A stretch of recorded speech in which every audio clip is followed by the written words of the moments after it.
There's a saying that the only constant in life is change. And for professionals in the animal agriculture industry, recent years have been rife with change. Continuing to grow demand for animal-derived proteins, both in the domestic and the global markets, is no easy task, with a variety of challenges on fronts as varied as trade policy and animal rights activists. In this episode, we talk with Chad Gregory, President and CEO of the United Egg Producers, about what it takes to lead in challenging times, and to get an update on some of the issues the egg industry is currently facing and what's likely ahead. Welcome to Feedstuffs in Focus, our podcast taking a deeper look at big issues in the livestock, poultry, grain, and feed industries. I'm your host, Andy Vance. Thanks for joining us. This episode is sponsored by United Animal Health, a leader in animal health and nutrition. You can learn more about United Animal Health and how they're working to advance animal science worldwide by visiting the website unitedanh.com. United Egg Producers, or UEP, is a cooperative of United States farmers working to address legislative, regulatory, and advocacy issues impacting egg production. Gregory, its chief executive, was recently named Ag Association Leader of the Year by the National AgriMarketing Assn. Feedstuffs editor Sarah Muirhead caught up with Gregory this week in Kansas City to talk about his insights into organizational leadership and the several challenges facing animal agriculture. One topic of discussion was that of how COVID-19 changed the egg industry overnight, shutting down food service and causing major disruptions in the retail sector. Gregory also discusses the implications of Proposition 12 in California and other similar state initiatives that are set to mandate practices such as cage-free production. He says the egg industry is ready for the transition that goes into play in the coming months, but says the industry stands to face insurmountable obstacles if those requirements were to expand to other states. Other topics in this wide-ranging interview include the United Nations upcoming food summit, truthful labeling regulations, and where the egg industry stands in regard to environmental sustainability. With this week's interview, here's Sarah Muirhead. One of the big things that we all have had to deal with is COVID-19, and how that really has caused some disruptions in the industry. And I think there's probably resulted some pivoting in what the industry has to do. So can you just give us kind of some insight as to what the egg industry has been through as a result of COVID? Yeah, I'd be happy to. Thanks, Sarah. Through the years, like everything in agriculture and maybe most businesses, they become as efficient and targeted as can be and per their customers that they have. And the egg industry is no different than that. Egg companies, egg farms, through the years, through the decades, have become really targeted specifically to who their customer base is, or they've built egg farms specific to that customer base. And so I say all of that as a background to say that you now begin 2020 with these two or three different types of business models in the egg industry. We have egg farms and egg companies that have built farms specifically for producing eggs, the shell egg market that end up in grocery stores and grocery store shelves. And then you have another part of our business that is what we would call the egg product side of our business, which they have built their entire farm, their logistics, everything on the farm in that company is a channel towards egg products and restaurants and that type of customer base. And so you get now to March and April of 2020, and all of a sudden, the outbreak hits, people are told to stay home, do not travel, do not go anywhere, do not go into your offices, and so forth. And so instantaneously, our industry was flipped upside down. I mean, literally overnight. We had a big portion of our industry, because consumers were now going to the grocery stores and hoarding, if you will, toilet paper and eggs and other things. Big portion of our industry that they just supply the amount of eggs that were needed for the people that were now shopping for everything at the grocery store, consuming all their food from things that they buy at a grocery store. So that end is part of our industry was overwhelmed with everything you can imagine. Supply of cartons, supply of eggs. They just couldn't keep up. That lasted a short period of time, unfortunately, and it was chaotic and hectic at that point. Then you had another part of our industry, which was dedicated to restaurants and manufacturers and things like that. And overnight, they lost their customers, like literally lost their customers. And to some degree, that still isn't quite back to where it was. So those farms, those companies that lost their customer base were not allowed to shift their eggs from their farms over to the shell egg side of our business for grocery stores because of the way their business models have been developed. They aren't allowed through Food and Drug Administration. They aren't allowed for food safety rules and regulations and things like that to be able to shift their product from those farms, from those companies over to a different sector of our industry. So it was complete chaos for about a month or two there in trying to sift through the debris and to help our members lost their customers to figure out a home for their eggs, or in some cases even euthanizing their hens.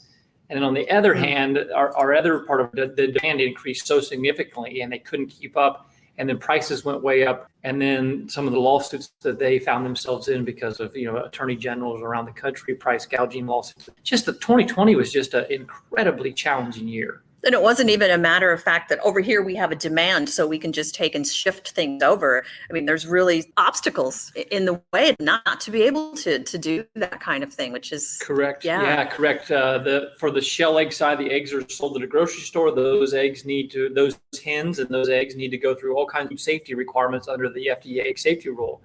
On the other side, because those eggs are pasteurized and sold that way, they don't need to follow the food safety laws or the FDA egg safety rules.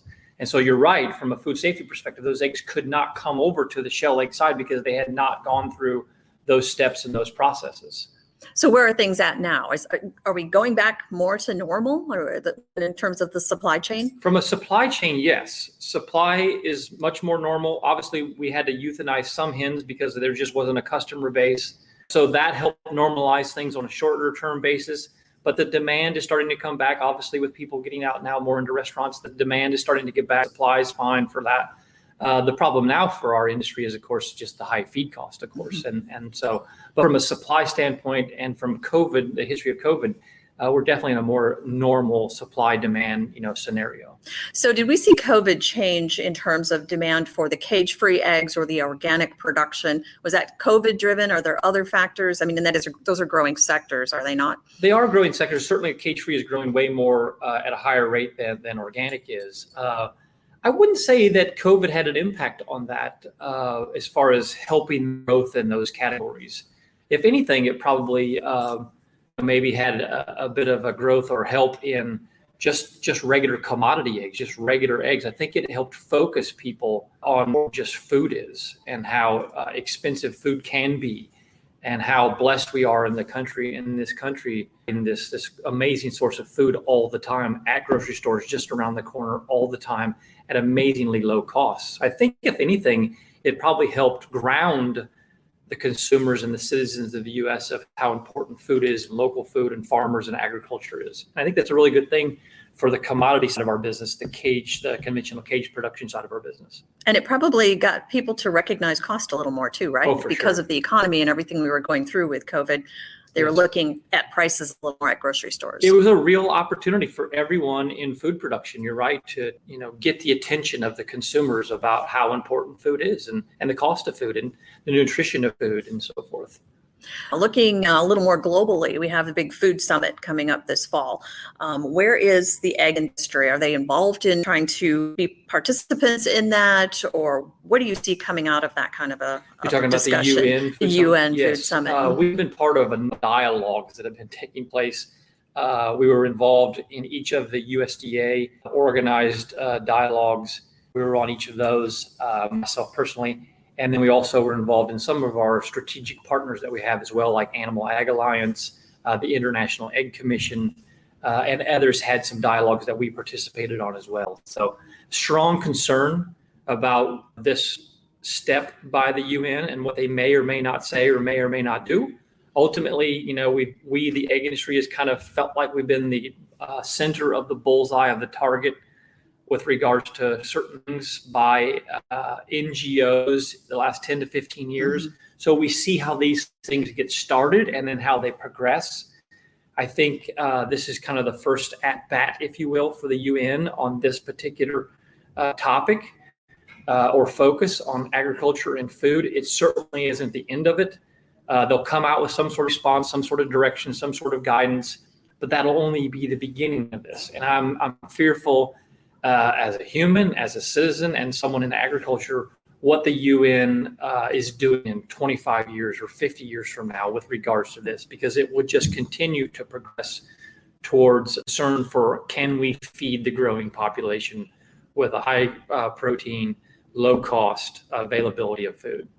Well, it sounds like from what you're saying that U.S. agriculture is getting united in terms of talking about this when the summit happens and having the messaging and being there to participate in the summit. Is that a fair assessment? Very, very much fair statement. We're very organized. So what about some of the things going on in Washington? We talk policy here. You've got, there's some truthful labeling. I'm sure the egg folks are involved in that and have some concerns. Yeah, the last 2 to 3 years that the truthful labeling has definitely become a large priority for my board of directors in our industry to sort through where do we land in some of these, imitator products. And what we have found with our conversations with USDA and FDA officials and even congressional leadership is that whatever is decided from FDA, USDA, and or Congress on truthful labeling for the dairy industry will likely then be the outcome for other products like the egg industry. So we have made our positions known, various agencies and with Congress, and we're kind of in a holding pattern a bit and staying close to it. We're nudging and reminding those folks, those groups, those agencies that we're still out here. We still want an answer. We still need an answer. But what we're basically hearing is, hey, the dairy industry was, in line way before you, way longer than you were, and whatever outcome that we have for them, you'll likely get a similar scenario.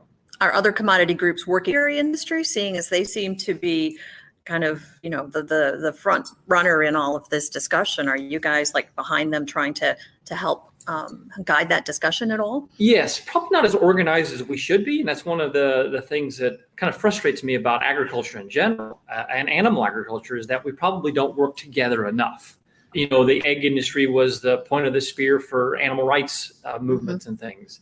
And we didn't get help from others in animal ag, really. Right. Same with the pork industry. And I would say the same thing now on truthful labeling. The dairy industry has been out there for years, leading this and fighting this for all of us in agriculture and food production. And I would admit fault on our own part. We didn't come to that dance soon enough to help them. And we're coming now wanting to help and hope we can help. And I hope that all of us in agriculture, animal agriculture, can work with dairy to get a positive outcome for them and for all of us. Another issue, Prop 12, that's seen some challenges in the courts and some other things going on. Where is UEP on that, and what do you think is going to happen? Yeah, 12, the egg industry started back in 2000, opposition to. Yep. And it's been morphing and evolving since. And now we're again at this point where Prop 12 goes into effect in just like 5 or 6 months. And at that point, January 1, 2022, every egg sold and produced in California for 45 million people will need to be from cage-free hens. That means that 45 million hens being produced around the country that sell into California will need to be in cage-free. So it's a real beginning step for our evolution as an industry from conventional cages to cage-free.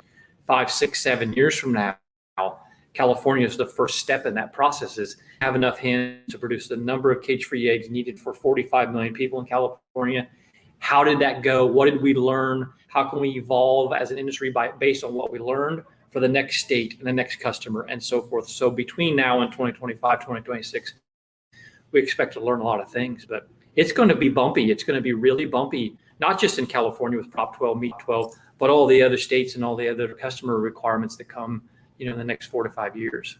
Is the industry ready, or are they still just trying to figure out where things are going to go before they make some of the changes that would be necessary under these propositions? It's a great question, because I would say 4 or 5 years ago, we weren't ready. Egg producers and the industry wasn't ready. Mentally, emotionally, we weren't ready. But we are ready now. That's the message that we've been trying to get to everybody we could possibly talk to, is the industry is ready to do it. But we need serious help in doing it. Egg farmers, like all farmers, can't just go out and spend hundreds of millions of dollars on a new technology, in our case, new housing.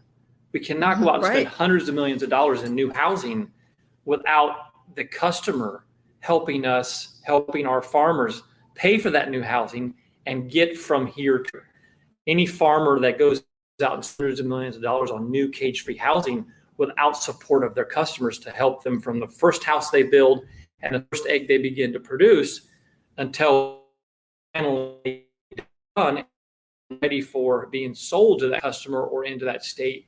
They're quite far out on that economic limb, that competitive disadvantage than their competitors. So we're ready emotionally, we're ready to do it, but we need some serious help in being able to do it. We need some serious commitments by the customer base that they are going to do this or are not going to transition to cage-free so that we can plan accordingly.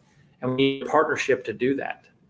And is there any way sure that there won't be additional changes that come after the fact of additional requirements that some of these groups start to push through? Okay, they've done this, but we really against egg production, animal agriculture, all the others. So we're going to go back and start rewriting regulations. I mean, there's always that risk too, right? There's definitely that worry or fear. Having said that, the scientists and even the major NGOs like the Humane Society of the United States have admitted publicly, and I'm thankful for this, they've admitted publicly that these multi-apiary cage-free houses are the best housing system for hens because of their natural behaviors that they like to do can all be exhibited in these high-level multi-tiered aviary cage-free systems. So the on-the-ground outside access, that gets away from some of those being able to be safe from a humane standpoint and even from a food safety standpoint and their ability to exhibit natural behaviors. The animal rights groups have admitted those publicly that these multi-tiered aviary systems are the best systems there are for hens, for birds. So we're hopeful that this is a drawn in the sand. Now that may just be my optimistic self hoping that that's the end, that this will be the end. But who knows? You're right. They probably will not stop. They may stop with us from then move to a different, industry, a different animal and target other resources on them. And I hope at that point we can be a resource to that other group, that other industry, that other species of what we went through, what we learned, how we worked with them at times and how we didn't work with them at times, and maybe be a resource to these other groups. What about environmental sustainability? Where's the egg industry in terms of meeting some of the requirements in that area? It's a huge priority for us. So we are probably, obviously some of that movement and some of those requirements by customers and NGOs started with the bigger, larger animals like cattle and dairy and pork. But they're definitely focused on us now, the pork. And so the egg industry has taken that to heart and jumped straight in and right in. And we're investing a ton of resources, a ton of time, and a ton of money, ability, and doing it right. About 2 years ago, United Egg Producers was one of the founding members of the U.S. Roundtable for Sustainable Poultry and Egg. I've been personally involved on the framework committee to build the framework for this new sustainability program under the Roundtable. We'll be ready to go by the end of this year and ready for the industry as well as our individual members to adopt that sustainability with pillars and indicators and metrics for each of those. And then also a partnership between American Egg Board, the Egg Industry Center, and United Egg Producers. We are updating our life cycle assessment this year. And literally just Monday of this week, two days ago, I sent out surveys to all of our farmers, all of our members, to populate those surveys that will fill our life cycle assessment. And so by the end of this year, we'll also have an updated life cycle assessment that we'll be able to share with anybody and everybody. So I think we're doing really good things. We're investing a lot of resources and a lot of time into sustainability because we actually believe in it. It is something that's going to be here forever. And those egg companies that want to be around forever will need to take sustainability serious as well. Well, we'd love to circle back on that when you have those results. So being that we're at NAMA and you were just recognized for your leadership, give us your words of wisdom for leading through change and adversity. Any tips for other leaders out there that you want to share? Yeah, 2011, 2012, we were trying to pursue the federal egg bill. I learned so much as a leader during that time period of what works and what doesn't work. And then fast forward to 2015, when we were hit as an industry and the broiler and turkey industry was hit as an industry with high path avian influenza and how it made our industry. And the crisis was extreme for about 6 to 8 months. So I learned a lot during that time period. And then certainly during 2020, I learned a lot as well. What I have found is a number of things. You have got to have a great group of people, a team of people that you work with on a daily basis. You can hire them, work with them. You have relationships with staff as well as consultants. You got to give them all the resources they need, all the freedom they need, and let them do their job. And there'll be times that they're not doing a lot. But boy, when there's a crisis like 2015 and like last year, that's when their expertise, their knowledge, and what you've been able to foster and build in them as a team, that's when they're really needed. And so the first thing I would say is just build an amazing team. And then communication. Communication, I have found everything, whether it's with marriage, whether it's at church, whether it's with work. Communication is so vitally important. Even if you don't have the answers, communicating that all the time with your constituents is so vitally important, because then they feel informed, and then they feel powerful, and they feel like they're part of your team as well. And I think leaders and those of us in agriculture and animal agriculture have done a pretty bad job of collaborating and communicating through the years. And that's one of the things I would love to see us do better in the future, is working together, other CEOs, other presidents of other agriculture associations, and CEOs of other agriculture companies, is us working together, building relationships so that when we are in crisis mode, we can work together to solve those crises and get us through those crisis moments. So between building a great team, giving them the resources they need, and then communication and collaboration all the way through that crisis moment is vital. And that happens before the crisis. For sure. It definitely does. Yes. You have to do that. You have to be ready for those moments, because they are moments. We know that too well, don't we? Yes. So, well, Chad Gregory, President and CEO of United Egg Producers, I want to thank you so much for your time here today. For Feedstuffs in Focus, I'm Sarah Muirhead. For the latest news facing the food animal and animal feed production industries and how the trends and issues in the marketplace affect your business, subscribe to the Feedstuffs Daily e-newsletter. This episode of Feedstuffs in Focus is sponsored by United Animal Health, a leader in animal health and nutrition. You can learn more about United Animal Health and how they're working to advance animal science worldwide by visiting the website unitedanh.com. I'm Andy Vance, and you've been listening to Feedstuffs in Focus. Thanks for joining us today. If you want to hear more conversations about some of the big issues affecting the livestock, poultry, grain, and feed industries, subscribe to this podcast on your favorite platforms, including Apple and Google Podcasts, or just visit our website, feedstuffs.com, for future episodes. Until next time, have a great day, and thanks for listening.